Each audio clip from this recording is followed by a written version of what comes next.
आज का ये इजलास इंतहाई हसास मौजू पर मुनाकिद किया गया है। आज का ये इजलास एक ऐसे उन्वान पर मुनाकिद किया गया है जिसका रास ताल्लुक हमारे दीन और हमारी शरीयत से है। वो जगह जिन पर हम नमाजें पढ़ते हैं, वो जगह जिनका हम एहतराम करते हैं, इस दर्जे एहतराम करते हैं कि हम चप्पल पहनकर जब पहुंचते हैं तो यह कहा जाता है कि मस्जिद के बाहर चप्पल उतारी जाएगी। हर किस्म का एहतराम और इकराम जिन जगहों के साथ एक मुसलमान रवा रखता है, आज उन जगहों पर आंच लाने के लिए, आज उन जगहों पर कब्जा करने के लिए हिंदुस्तान की मौजूदा हुकूमत ने जो कानून बनाया है, उस कानून के खिलाफ हम और आप जमा हैं।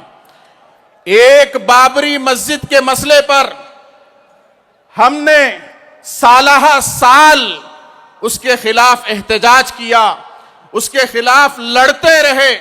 जो लोग बाबरी मस्जिद पर कब्जा करना चाहते थे, बाबरी मस्जिद की जगह को हासिल करना चाहते थे, एक नहीं दो नहीं बल्कि सालहा साल तक, दसियों बीसियों साल तक मुसलमान उसके लिए लड़ता रहा। जब एक मस्जिद के लिए मुसलमान सालहा साल लड़ता रहा तो यह कैसे मुमकिन है कि आज जब हिंदुस्तान की सारी मसाजिद के ऊपर मसला आ जाए, आज जब हिंदुस्तान के सारे मदारिस पर मसला आ जाए, आज जब हिंदुस्तान की सारी खानकाहों के ऊपर मसला आ जाए, आज जब हिंदुस्तान की सारी दरगाहों के ऊपर मसला आ जाए, आज जब हिंदुस्तान के सारे कब्रिस्तानों पर मसला आ जाए, तो यह मुसलमान कैसे खामोश बैठ सकता है?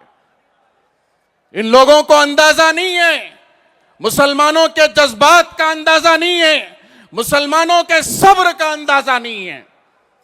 यही वो मुसलमान है जिसने दुनिया की सबसे वहशी कौम तातार कौम को घुटने टेकने पर मजबूर कर दिया।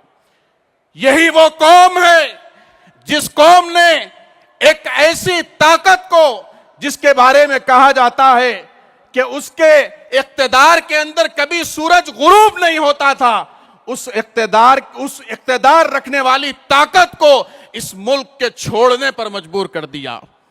आज ये मुल्क हम मुसलमानों का मुल्क है। हमने जो इस मुल्क के लिए जितना खून दिया है, हमारे बरादरान वतन ने उतना पसीना भी नहीं दिया होगा। इस मुल्क से हमें मोहब्बत है, इस मुल्क के अमन व अमान से हमें मोहब्बत है, इसीलिए हम सब्र का दामन थामे हुए हैं और अल्लाह की जात से उम्मीद है ये इख्तिदार की कुर्सी हमेशा रहने वाली कुर्सी नहीं है। तुमसे पहले बहुत जालिम आए और जमीन के नीचे दफन हो गए, खत्म हो गए, तुम भी खत्म हो गए, लेकिन तारीख तुम्हें एक जालिम की हैसियत से याद रखेगी, तारीख तुम्हें एक जाबिर की हैसियत से याद रखेगी, तारीख तुम्हें माइनॉरिटीज के खिलाफ चलने वाले एक हुक्मरान के तौर पर याद रखेगी। मेरे भाई, मैं ये बात वाज़ेह करना चाहता हूं कि हमारी ये लड़ाई गैर मुस्लिमों के खिलाफ नहीं है। बीजेपी का मीडिया सेल ये बावर करवाने की कोशिश कर रहा है। मैं ये बात वाज़ेह करना चाहता हूं कि पार्लियामेंट के अंदर जब यह बिल लाया गया, उस वक्त में 232 वोट इस बिल की मुवाफकत के अंदर पड़े। 24-25 मुसलमान एमपी हैं, उसके अलावा 205, 206 एमपीज रात के 3 बजे तक पार्लियामेंट में बैठे रहे, गैर मुस्लिम एमपीज। इसलिए कि यह सिर्फ एक वक्त का नहीं, इस मुल्क के कॉन्स्टिट्यूशन का मसला है, इस मुल्क के दस्तूर और आईन का मसला है, और हम और आप जानते हैं कि उसका सबसे पहले निशाना मुसलमानों को और औकाफ को बनाने की कोशिश कर रहा है। इसीलिए इस बात को वाज़ेह करने की जरूरत है, बरादरान वतन के दरमियान में इस बात को फैलाने की जरूरत है कि हमारी लड़ाई उन फाशिस्ट ताकतों के साथ है, उन फिरका परस्तों के साथ है जो इस मुल्क के अमन व अमान के दुश्मन हैं। मैं जमीयतुल उलमा के जनरल सेक्रेटरी होने की हैसियत से हमारी रियासत, दोनों रियासतों की, तेलंगाना और आंध्र प्रदेश के दो सियासी जमातों का भी शुक्रगुजार हूं। वाईएसआरसीपी जगन मोहन रेड्डी साहब ने वाज़ेह अल्फाज में वक्फ बिल की तायीद की, हम उनके शुक्रगुजार हैं। वक्फ बिल की मुखालिफत की, हम उनके शुक्रगुजार हैं। उन्होंने बीजेपी के खिलाफ खड़े होकर मुसलमानों का साथ दिया, हम उनके शुक्रगुजार हैं।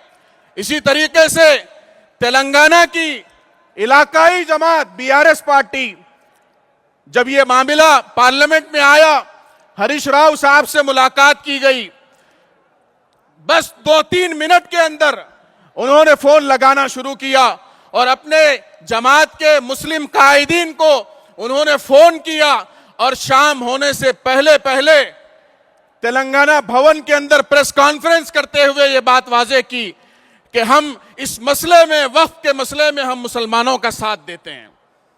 हम कांग्रेस के भी शुक्रगुजार हैं कि कांग्रेस ने ऐसे हसास मसले पर मुसलमानों का साथ दिया। मेरे भाई, ये लड़ाई 4 दिन की लड़ाई नहीं है, बल्कि बहुत लंबी लड़ाई है। इसीलिए हमें बहुत बड़े पैमाने पर अजला के अंदर इस किस्म के प्रोग्रामों के करने की जरूरत है। इन प्रोग्रामों के साथ साथ अल्लाह की तरफ रुजू करने की भी जरूरत है, इसलिए कि फैसला दर हकीकत ऐवानों में नहीं बल्कि आसमानों में होता है। मैं एक शेर के साथ अपनी जगह लेता हूं। जुल्म पर जो चुप रहा, जुल्म पर जो चुप रहा, मौत तो टल जाएगी। जुल्म पर जो चुप रहा, मौत तो टल जाएगी, पर यही चुप मेरी नस्लों को निगल जाएगी। व आखिरु दावाना अनिल हम्दुलिल्लाहि रब्बिल आलमीन।